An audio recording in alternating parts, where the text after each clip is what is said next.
Hi, I'm Alana and welcome back to YogaYin. I recently had a student come to me with osteoporosis, and we're doing some private lessons one-on-one, some yoga therapy. Yoga is really excellent for osteoporosis. It's actually a weight-bearing exercise that doesn't put too much strain on the muscles or joints. So it's a fantastic exercise to do. And I was reading about a recent study that showed that if you do 10 minutes of yoga a day, you can actually lay down more bone, and it doesn't matter what age you are. So if you are suffering from osteoporosis or it's something that you want to prevent, I put together this sequence for you and I hope you enjoy it. Namaste. So first of all, what I want you to do is come to about the center of your mat, and I want you to place your feet hip distance apart. So feet not together, definitely hip distance apart. Look down and check that your feet are underneath your hips. And then we're just going to lift up the toes and spread them and plant the toes down.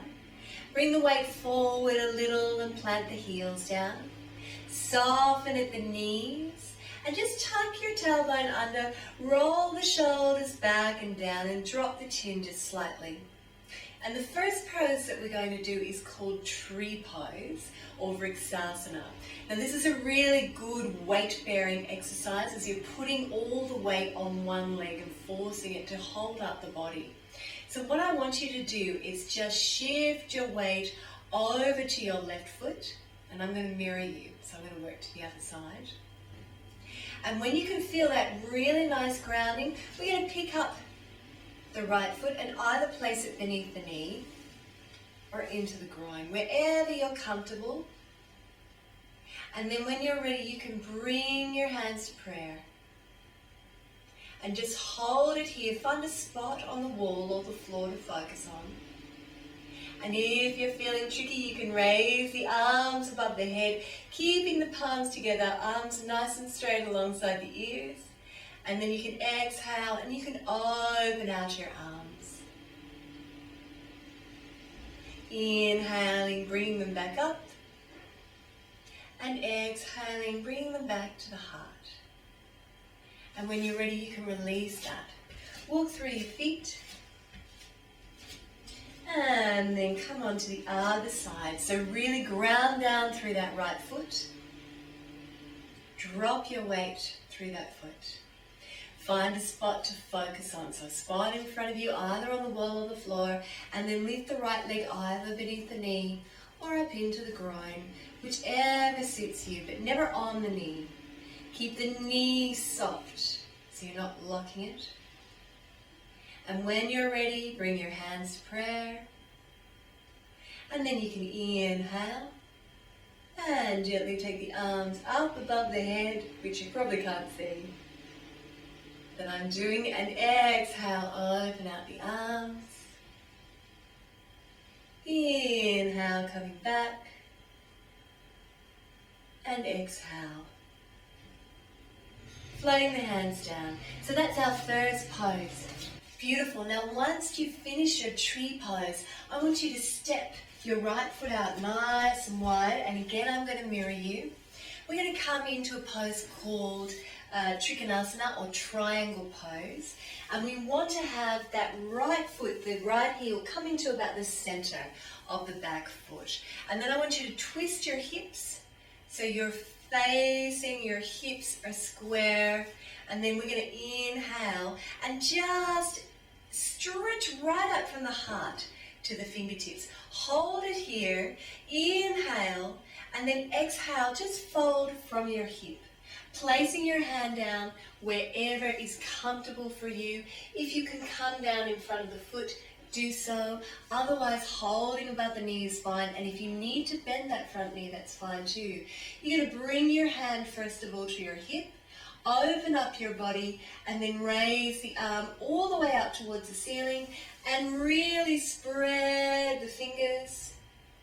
Making sure you're not leaning too hard on that leg, and really open out the chest. And we're going to take another 3 deep breaths here.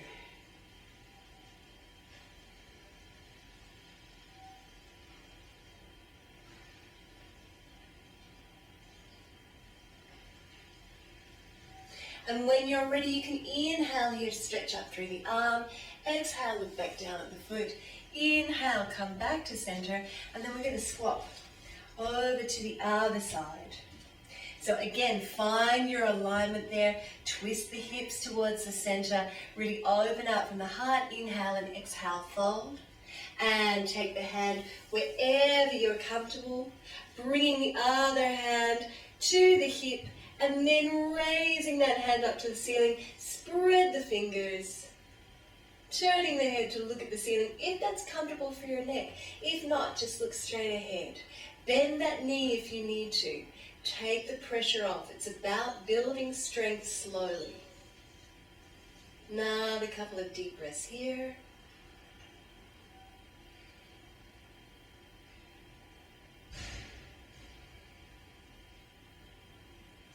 And then inhale, stretch through the arm. Exhale, turn to look down at the foot. Inhale, come back up to center. And exhale, release. The next pose that you're going to come into is a nice downward dog. So I want you to start off probably in a cat is the best way to do it.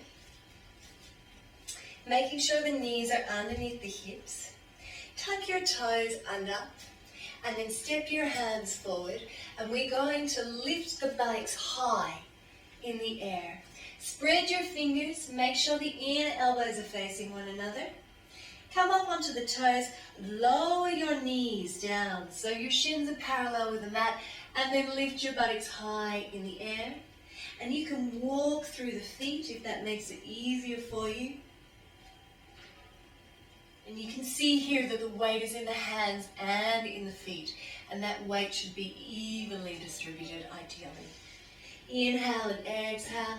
Allow those heels to sink down to the mat. And you can hold downward dog for up to 5 deep breaths. But work up to it.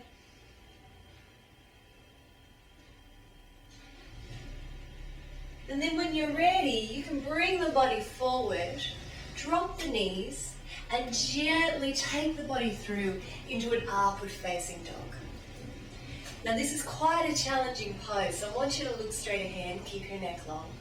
Bring your big toes together.